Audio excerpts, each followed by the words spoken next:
Yes, Mr. President, Senator Robin Hood Padilla seeking the floor. Move that he be recognized. What is the pleasure of the Honorable Padilla? Ginoong Pangulo, gusto ko lamang pong magbigay ng papuri sa ating kasama kay Senator Raffy Tulfo. The gentleman may proceed. Maraming salamat po, Ginoong Pangulo, at sa ating pinunong mayorya. Gusto ko pong bigyan ng parangal ng aking kaibigan at idol, Senator Raffy Tulfo, sapagkat Salamat po. pag kayo po ang tumatayo, marami po ang nakikinig. At naniniwala po ako sa pagkakataong ito, marami pong kababayan natin, lalong-lalo na po ang magsasaka, ang nagdidiwang sapagkat kayo po ay tumindig at ipinaglalaban ang kanilang karapatan. Isa po itong tagumpay dahil tayo po ay taga Nueva Ecija. Alam na alam po natin, batid natin ang kalagayan ng ating mga magsasaka. Bukod po sa tayo po ay pamilya ng Carino, nabanggit po kanina ni Senator Kiko Pangilinan na meron ng nasa 100 taon mahigit sa farming. Ang amin pong pamilya na galing pa po ng Abra hanggang Baguio ay kilala na po sa pamilya namin na kami po ay sa farming, maging ito po ay sa pagtatanim o sa pag-aalaga ng mga baka. Ang gusto ko pong tumbukin, tayo po ay nagkaroon na ng pagdinig dito sa atin pong komite ng public information na ito po kasing RTL, nung hindi pa po tayo senador, number 1 po akong kritiko nito. Ito po ay katunayan, nung ako po'y nanalo na, unang-una ko pong isinampang panukala ay ang amendahan ito. Sapagkat nakita po natin na nagkaroon po talaga ng epekto sa mga magsasaka. Pero noong tayo po ay nandito na at nakasama na po natin si Senator Cynthia Villar sa ginawa po niyang pagdinig, nakita po natin at naipaliwanag sa atin kung ano yung mga magagandang idudulot nito. Katunayan po, pagkatapos po natin mapag-aralan sa lingwahe ng Senado, doon po natin naintindihan na ito po ay kapakinabangan sa ating mga magsasaka.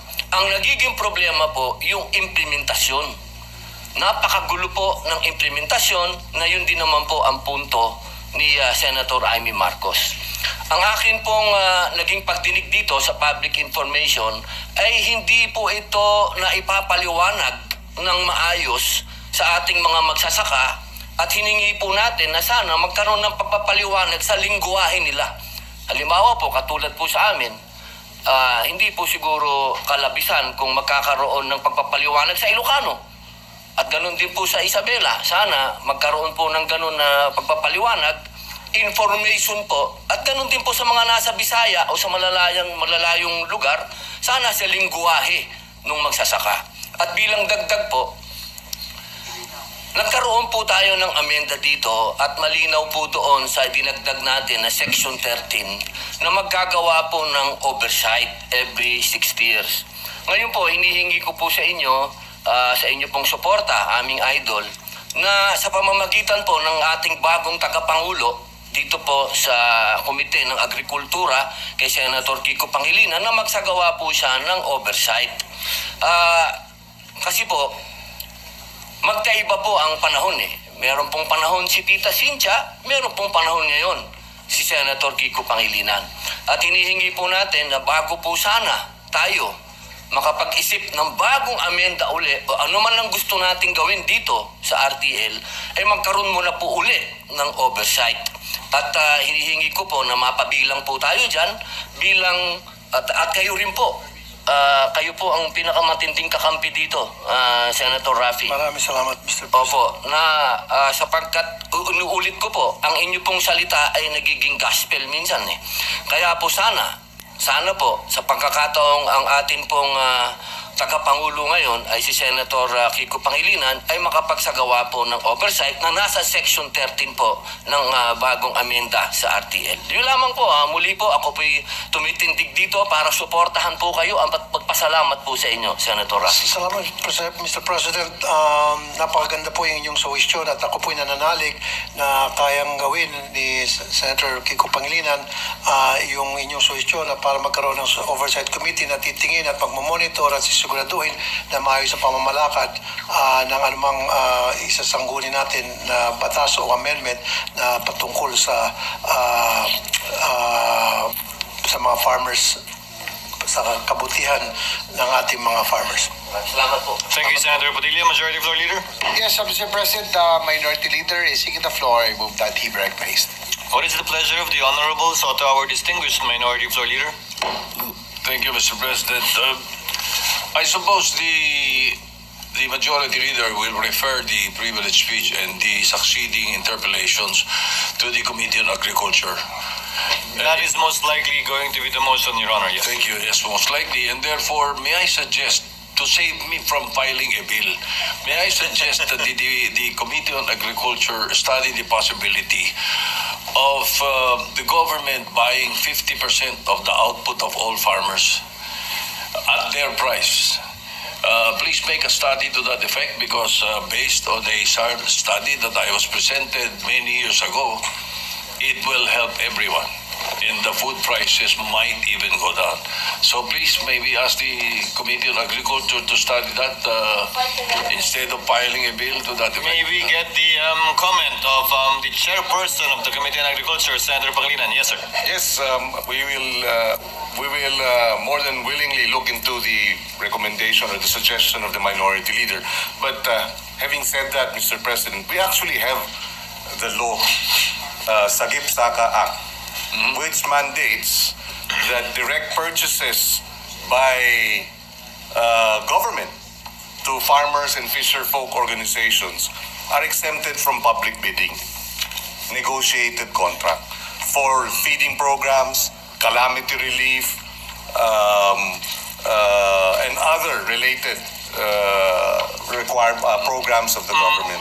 Therefore, an executive order, I'd like to think, mandating all government entities and departments to henceforth purchase palay, rice directly from cooperatives, rice farmers, even livestock, Mr. President, even dairy, even vegetables and fruits. Lahat po yan at a fair price. Yes, Government actually, Mr. President, and the Minority Leader is correct. Government is actually the biggest buyer of food every year. In fact, maybe the Senate President might look into, because we provide, for example, rice allowances for our employees. Of course, it's in the form of cash. Why not a portion of it become actually rice that we buy directly from rice farmers at the right price? Not the entire amount, but perhaps one sack maybe. If that is possible, that will directly benefit our rice farmers, and it will also provide precisely incomes for them, and of course the Senate. So, Mr. President, we will look at perhaps how an executive order a recommended executive order for the full implementation of the Sagip-Saka Act. Mr. President, Yes, and Your Honor. Senator Tulfo is recognized. Yeah, I do agree with the Senate Minority Leader that the government should be the one buying the rice from the farmers at a certain price. But the problem is we don't have enough warehouses. The NFA doesn't have enough warehouses. Matter of fact, in Isabela alone, mas marami pang warehouse yung mga traders kaysa sa NFA. So ang nangyari, yung NFA, kung kulang sila ng warehouse, saan nila i-stock yung mga binibili nilang mga palay o mga bigas mula sa mga farmers. So we should invest. I do agree with the Senate Minority Leader, but we should invest first doon sa post-harvest.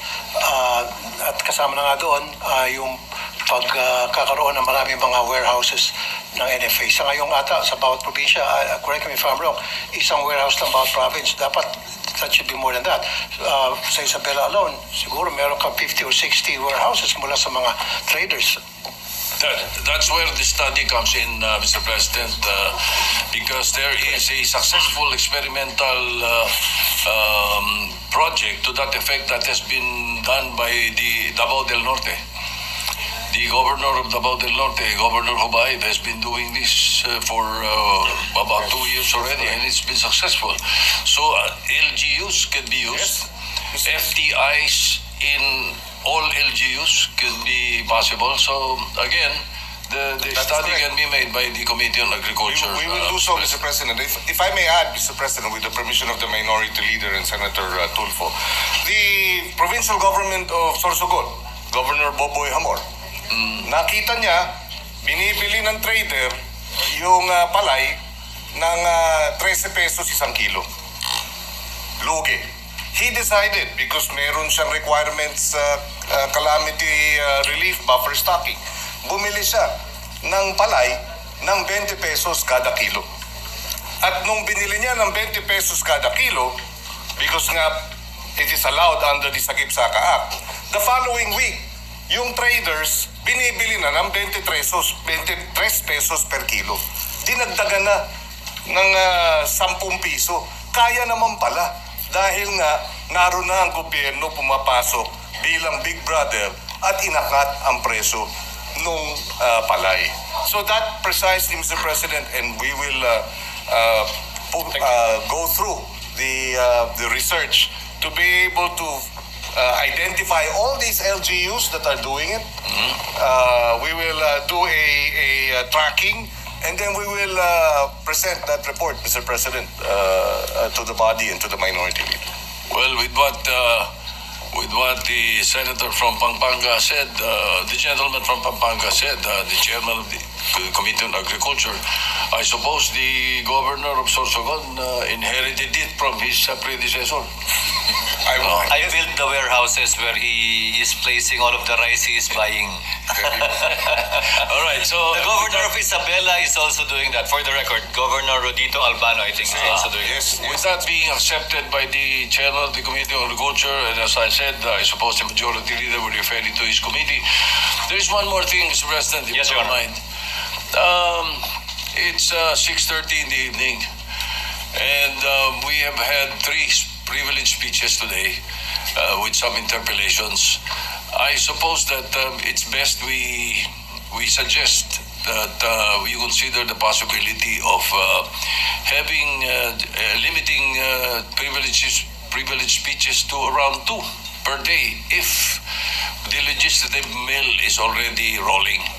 Now, when the legislative mill comes in, I hope we limit it to about 2 privileged speeches. Otherwise, we will be staying here for quite a while. It's very difficult for most of us to be staying here for that long a time, Mr. President. The chair completely agrees. The point raised by the distinguished minority floor leader is well taken, and we will advise the majority leader accordingly after consultation with the members.